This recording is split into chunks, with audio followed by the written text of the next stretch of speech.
British শাসনামল থেকেই সিরাজগঞ্জের সঙ্গে দেশের উত্তর ও দক্ষিণাঞ্চলের জেলার রেল যোগাযোগ থাকলেও বগুড়া পর্যন্ত ছিল না সরাসরি ট্রেন যোগাযোগ।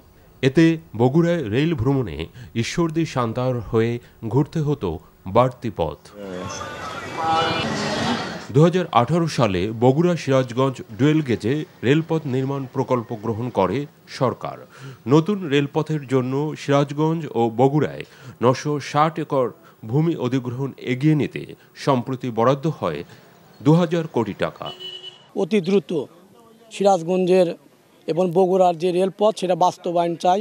এটা বাস্তবায়ন হলে যেহেতু আমরা সিরাজগঞ্জ উত্তরবঙ্গের প্রবেশদ্বার, আমাদের ব্যবসায়িক কাজে সুবিধা হবে। তো আমাদের যে দাবি যে রায়পুরে জংশন করে এটা ঢাকা পর্যন্ত নিয়ে যেতে হবে, অর্থাৎ সিরাজগঞ্জ শহরবাসী যেন খুব সহজেই এই ট্রেনটাকে ব্যবহার করতে পারে। ৮৫ কিলোমিটার রেলপথ ঘিরে বগুড়া অংশে ৪টি ও সিরাজগঞ্জ অংশে নতুন নির্মিত হবে ৫টি স্টেশন। আমরা ৪২০ একর সিরাজগঞ্জ অংশে জমির অধিগ্রহণের কার্যক্রম প্রায় চূড়ান্ত পর্যায়ে নিয়ে এসেছি।